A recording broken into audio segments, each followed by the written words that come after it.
sebelumnya terima kasih ya sudah berkenan hadir dalam sesi konseling kali ini. Nah, untuk sekarang boleh memilih duduk, mau di sebelah sini atau di sini? Boleh duduk. Nah, untuk mempermudah sesi konseling kali ini, izin untuk duduk di sebelah sini boleh? Apakah sudah nyaman duduknya atau mau nyender? Boleh. Sudah. Nah, bagaimana nih kabarnya hari ini? Baik. Tadi di perjalanannya lancar. Sebelumnya terima kasih ya telah berkenan hadir dalam sesi konseling kali ini, dan terima kasih juga sudah ingin berubah gitu. Kalau tadi perjalanannya lancar, dari rumah berangkat, bagaimana sih perasaan adik ketika mengikuti sesi konseling kali ini? Apakah ada deg-degan atau nyantai atau bagaimana? Agak deg-degan. Terus apakah ada yang dirasakan lagi? Kenapa nih deg-degan? Apakah karena pertama mengikuti sesi konseling? Ya. Jadi sebelumnya belum pernah mengikuti sesi konseling gitu ya. Oh nih, sebelum memasuki ke konselingnya langsung, mungkin kita perkenalan terlebih dahulu ya. Perkenalkan, nama saya Jihan Putri Oktavia dari mahasiswa semester 5 Prodi Bimbingan dan Konseling. Boleh ada yang mengenalkan diri terlebih dahulu? Kenalkan, nama saya Yohannes Sanjaya. Sekolahnya? Sekolah di STM Anak Kadu, kelas 6. Kelas 6. Berarti sekarang mau ke SMP ya? Oke, baik. Apakah sebelumnya ada yang ingin ditanyakan terlebih dahulu itu sebelum memasuki selanjutnya? Jadi ada itu mengikuti sesi konseling kali ini itu untuk pertama kalinya ya? Betul? Betul. Nah, sebelum memasuki ke sesi konselingnya, di sini saya akan menjelaskan asas-asas dalam sesi konseling terlebih dahulu ya. Yang pertama itu ada asas kerahasiaan, yang kedua ada asas kesukarelaan, dan yang ketiga ada asas keterbukaan. Sebelumnya udah pernah tahu belum gimana asas-asasnya? Belum. Nah, yang pertama itu ada asas keterbukaan, di mana ada itu bisa bercerita apapun gitu ya, apapun yang diceritakan, insya Allah tidak akan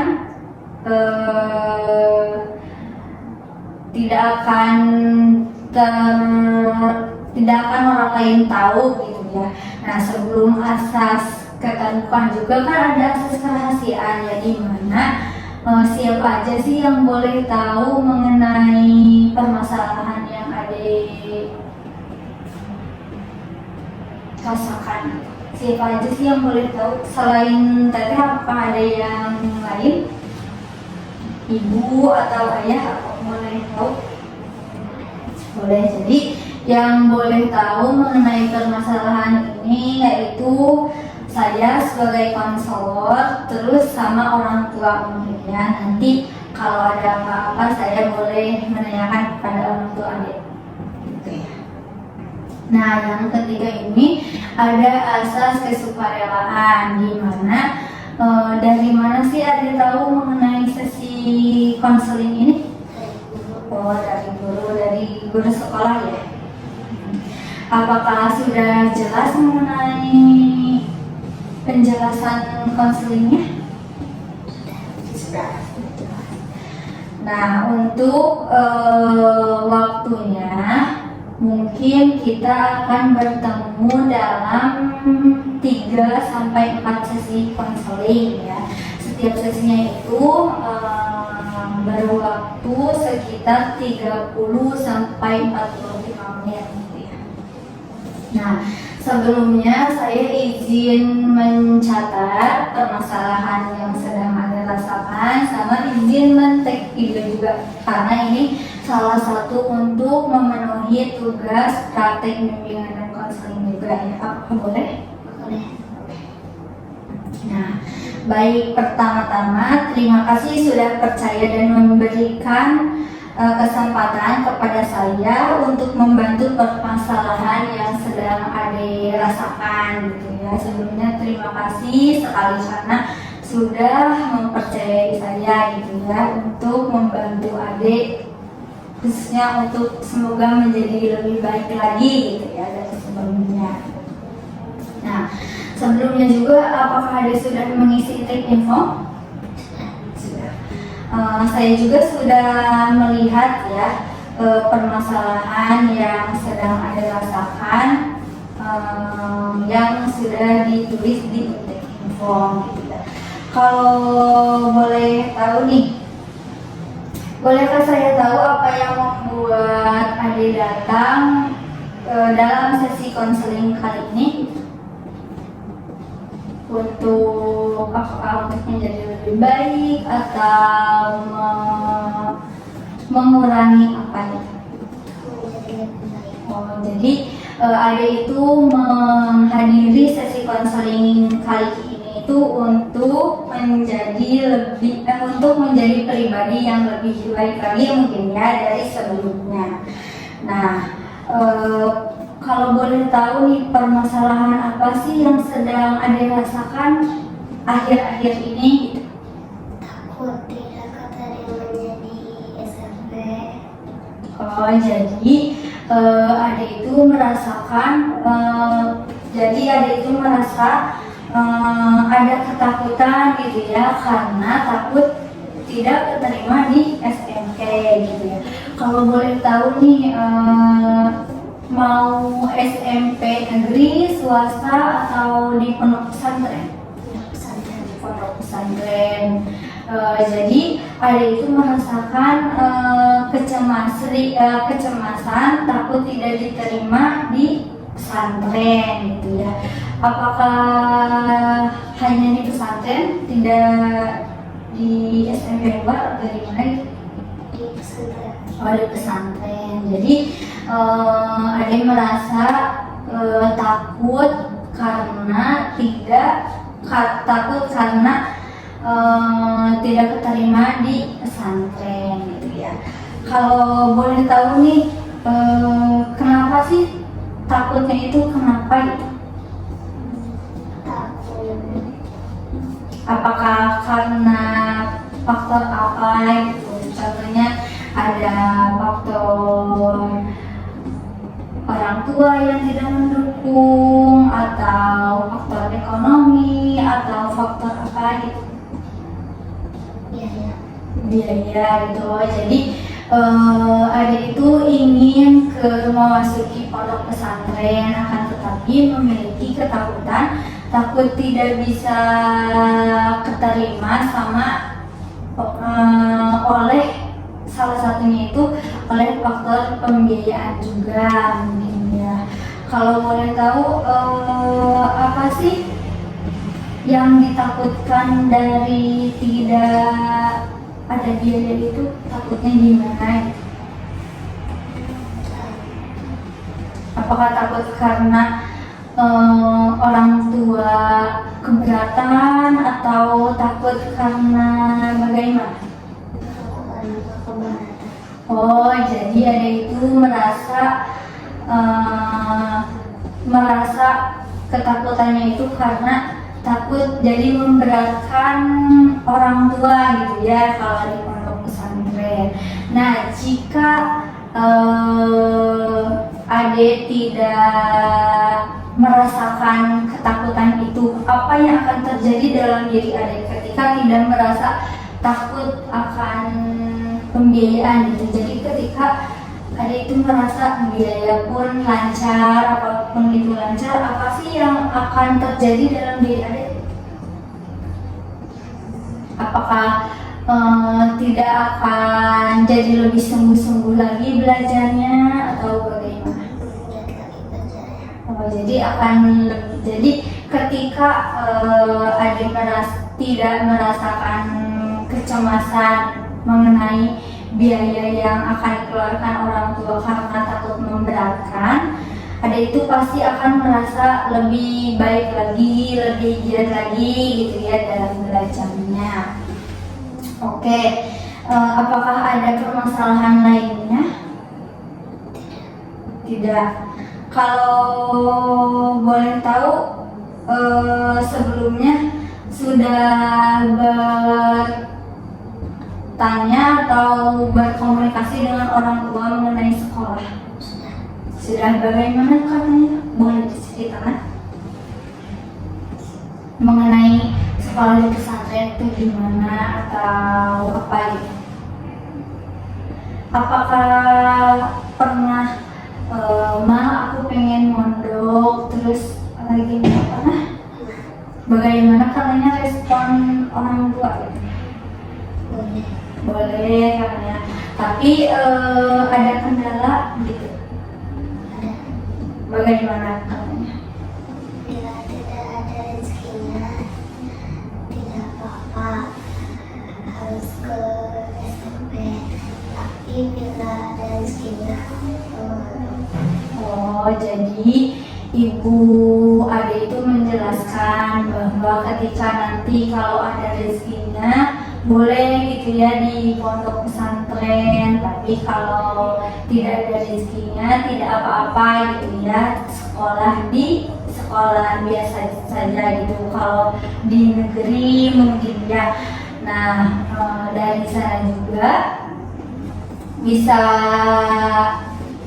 kalau belajar itu emang enggak matok di mana-mananya sih ya, tapi lebih mempunyai keinginan mungkin di pondok pesantren. Tapi kalau kata ibu, kalau ada rezeki ya insya Allah gitu ya di pondok pesantren. Tapi kalau nggak ada rezeki juga nggak apa-apa gitu ya di sekolah. Nah, mungkin dari sana juga kita juga dapat belajar ya, kayak nggak apa-apa gitu ya sekolah di mana-mana aja juga. Yang penting mah kitanya juga bersungguh-sungguh dalam belajarnya. Yang penting itu mungkin yang dirasakan adik itu merasa tidak memberatkan kedua orang tua mungkin ya. Apakah benar? Tidak ada permasalahan lainnya. Nah, mungkin dalam sesi kali ini ya kita itu akan menjelaskan permasalahan mengenai yang mana terlebih dahulu. Yang mana? Yang SMP. Jadi ada itu merasa cemas gitu ya karena takut tidak terima SMP oleh faktor salah satunya dipengaruhi oleh faktor ekonomi gitu ya. Nah, mungkin di sini saya akan membantu meminimalisir atau membantu menyelesaikan. Akan tetapi untuk sesi konseling kali ini akan menjelaskan atau membantu mengenai mengurangi kecemasan yang sedang ada rasakan gitu ya, mengenai keterima atau enggaknya di sekolah. Mungkin untuk sekarang akan menjelaskan yang itu terlebih dahulu ya. Nah, untuk permasalahan, untuk tujuannya, setelah mengetahui nih akan membahas kecemasan gitu ya yang sedang dirasakan, apa sih tujuan mengikuti sesi konseling ini? Apakah ingin mengurangi rasa kecemasan itu atau menjadi rileks atau bagaimana? Oh, jadi kalau jadi dalam sesi konseling ini ada ingin mengurangi rasa kecemasan yang sedang terjadi gitu ya. Lalu cemas seperti apa sih yang Ade rasakan? Kayak overthinking atau selalu memikirkan atau bagaimana? Selalu memikirkan, selalu memikirkan bahwa aku itu keterima enggak ya, bisa enggak ya, gitu ya. Sama bagaimana perasaan Ade ketika merasa cemas gitu. Takut atau gelisah atau bagaimana? Takut. Jadi Ade merasa takut ketika cemas untuk menghadapi keputusan akan melanjutkan sekolah. Apakah benar seperti itu? Nah, lalu tidak cemas atau rileks seperti apa sih yang Ade inginkan? Apakah merasa tenang, bahagia, atau bagaimana? Jadi yang kamu inginkan itu ketika tidak merasa cemas itu kamu itu merasa tenang, terus lebih menikmati mungkin ya, seperti itu.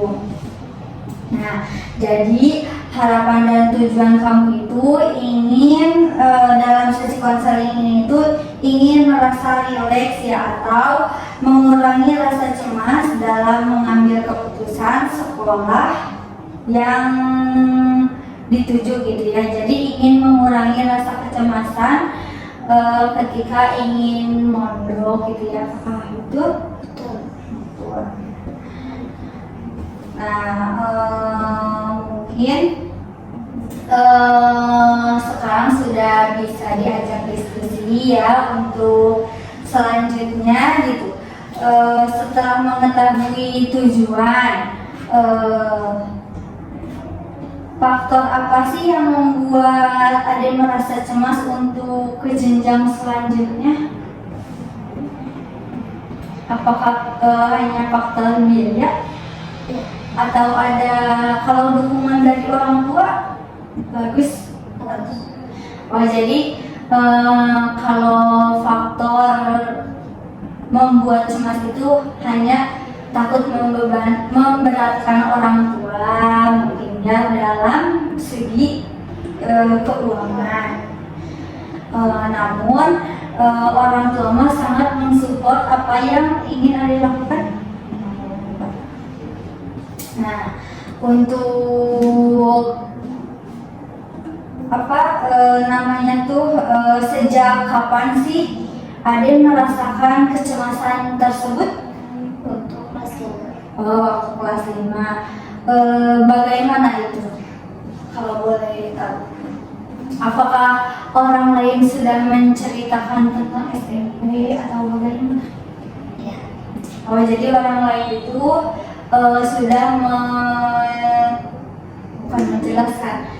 sudah membahas mengenai SMP mau kemana gitu pas waktu kelas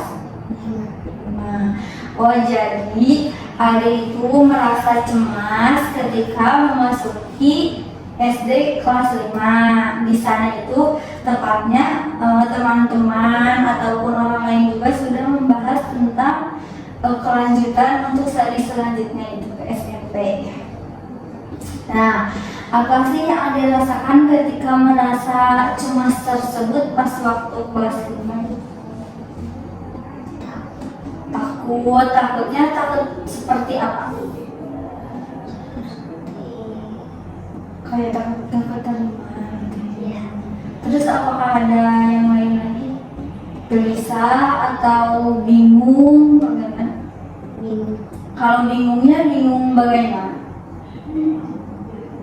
Apakah bingung mau emang keke gitu ya mau di pondok, atau bingungnya mau nggak mau ada di luar aja? Jadi bingung harus ngelakuin apa, tapi emang keinginan lo pengen di pondok. Lalu apa sih yang Ade lakukan ketika merasa cemas gitu ya? Karena pikiran pengen ke pondok, biasanya apa sih yang Ade lakukan dengan cara apa? Apakah menanyakan informasi-informasi ke orang terdekat atau teman atau bagaimana? Oh, jadi ketika Ade merasa cemas dan pikiran itu pengen ke pondok tapi emang perasaannya itu takut memberatkan orang tua, Ade itu suka Ade itu suka mencari informasi gitu ya. Kalau boleh tahu mencari informasinya ke siapa? Ke tetangga atau teman atau kakak kelas? Oh, jadi Ade itu suka mencari informasi mengenai pondok pesantren gitu ya. Kalau boleh tahu mondoknya mau di mana? Oh, mondoknya main di sekolahnya. Apakah atas keinginan sendiri atau keinginan orang tua? Atau melihat kakak kelas? Keinginan sendiri. Oh, keinginan sendiri. Jadi ingin masuk ke pondok itu keinginan sendiri ya. Kenapa sih ingin di pondok? Karena biar tahu tentang ilmu agama. Oh, jadi kenapa pengen ke pondok? Karena emang ingin lebih tahu gitu ya lingkungan, materi-materi ataupun bahasan-bahasan mengenai agama gitu ya, lebih paham lagi.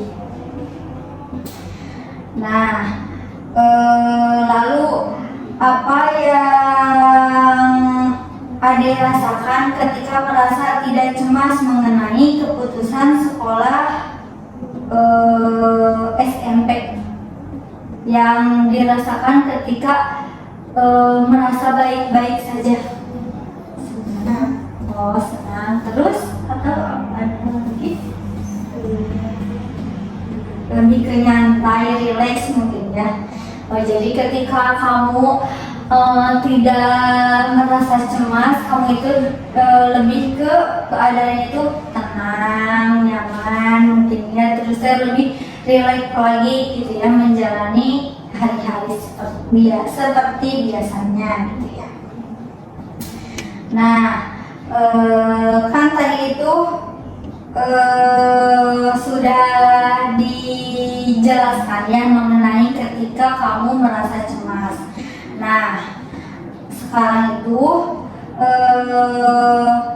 akan ditanya mengenai kebalikannya ketika kamu merasa tidak cemas ya. Salah satunya ya tadi kamu itu ketika merasa tidak cemas itu lebih ke nyantai, rileks gitu ya, menjalani hidup seperti biasanya gitu. Nah, lalu apa sih yang dirasakan dan dipikirkan Ade ketika merasa baik-baik saja? Apakah overthinking atau banyak pikiran atau lebih menjalani seperti biasa saja? Menjalani seperti biasa saja. Oh, jadi ketika kamu tidak merasakan cemas, kamu itu merasa baik-baik saja gitu ya, mengerjakan segala sesuatu itu seperti biasanya, seperti itu. Nah, apa sih alasan tersendiri Ade ingin mengurangi rasa cemas tersebut gitu? Apakah ingin lebih tenang gitu ya? Jadi kenapa ingin mengurangi rasa cemas? Karena ingin lebih tenang menghadapi satu semester lagi mungkin ya ke sekolah SMP. Jadi ingin lebih yakin mungkin ya untuk menerima apa yang ingin terjadi di kedepannya. Nah, kegiatan apa sih yang ingin Ade lakukan ketika tidak merasa cemas gitu? Ketika apakah ingin mencari informasi atau lebih ingin berkomunikasi lagi mungkin dengan kedua orang tua atau menanyakan lagi ke guru? berkomunikasi lagi dengan siapa? Dengan orang tua. Oh, jadi ketika kamu tidak merasa cemas, kamu itu lebih ingin ke mencari informasi, mungkin berkomunikasi lagi mungkin ya dengan kedua orang tua. Dan apakah suka bertanya kepada kakak kelas atau bagaimana? Suka. Oh, jadi ketika kamu merasa tidak cemas, kamu itu ingin melakukan bertanya lagi seputar di pesantren bagaimana, mungkin ya informasi-informasinya bagaimana, tanggapan kedua orang tua, sama komunikasi lagi mungkin ya bersama orang tua. Nah, lalu kenapa sih ingin melakukan hal tersebut, melakukan mencari informasi atau berkomunikasi dengan orang tua? Ya, jadi ingin menjadi lebih mempersiapkan lagi mungkin ya untuk ke depannya. Nah, ketika adik melakukan mencari informasi atau berkomunikasi dengan orang tua, apa sih manfaat bagi diri adik ketika sudah tahu nih informasi tentang pesantren atau bagaimana tanggapan orang tua? Apa sih manfaatnya? Apakah lebih tenang atau bagaimana? Oh, jadi ketika adik sudah mencari informasi atau berkomunikasi lagi dengan orang tua, kakak kelas, ataupun guru, jadi lebih tenang gitu ya, lebih tahu bagaimana informasi yang mengenai SMP khususnya di pesantren. Nah, mungkin untuk sekarang itu ada skala ya di sini. Nah, ini bentar. Nah, di mana skala ini ada skala 1 sampai 10 ya. Untuk sekarang di mana skala 1 itu kamu tidak membutuhkan bantuan, dan skala 10 itu di mana kamu sangat membutuhkan bantuan. Nah, untuk sekarang di manakah posisi keadaan kamu terlebih dahulu? Keadaan kamu ada di posisi keberapa? Keempat. Nah, untuk keadaan berarti ada di posisi yang keempat. Nah, untuk yang selanjutnya, skala selanjutnya, apakah kamu membutuhkan, seberapa butuh kamu melakukan sesi konseling ini? Di skala berapa yang sudah dijelaskan tadi? Yang 1 itu tidak membutuhkan sesi konseling, dan 10 itu sangat membutuhkan sesi konseling gitu. Di 6. Di 6. Nah, untuk selanjutnya, seberapa percayakah kamu akan perubahan yang akan terjadi dalam sesi konseling ini? 7. Di yang skala 7. Nah, kenapa sih boleh dijelaskan kenapa keadaan adik sekarang itu di skala 4, gimana itu rasanya? Kecemasannya apakah bingung atau bagaimana? Merasa cemas? Kecemasan. Oh, jadi kenapa di skala 4? Karena ada itu merasa bingung, terus cemas gitu ya yang dirasakan. Apakah sampai saat ini masih berlanjut atau sudah? Masih. Oh, jadi untuk sekarang itu lebih mengurangi rasa kecemasan itu ya. Yang kedua itu kan ada ingin melakukan perubahannya itu, butuh melakukan perubahannya itu di skala 6, apa sih yang diharapkan? Lebih tenang lagi mungkin, atau seperti apa? Iya. Oh, jadi kenapa ada di skala 6 itu? Kenapa ada di skala 6 untuk membutuhkan sesi konseling? Karena ingin lebih tenang lagi, mungkinnya lebih mengurangi kecemasan yang terjadi. Nah, untuk skala apa sih, kepercayaan atau membutuhkan upaya untuk berubah itu ada di skala 7. Apakah sudah yakin akan bisa berubah? Yakin. Jadi dalam penskalaan sekarang itu ada berada di skala 4 untuk keadaan ada sekarang, dan membutuhkan sesi konseling itu di skala 6, yaitu sangat membutuhkan sesi konseling. Dan untuk kepercayaan atau tingkat perubahan yang ada yakin itu ada di skala 7. Itu merupakan skala yang membutuhkan perubahan membutuhkan perubahan yang mungkin membutuhkan effort ya. Nah, mungkin untuk saya harap itu ya, untuk kedepannya bisa berubah gitu ya, mengurangi kecemasan yang sedang ada rasakan mungkin ya. Semoga saya dapat membantu apa yang sedang ada tuju gitu ya, untuk mengurangi rasa kecemasan tersebut. Nah, sebelumnya saya akan memberikan PR atau homework terlebih dahulu ya. Nanti ini mungkin diisi oleh adik.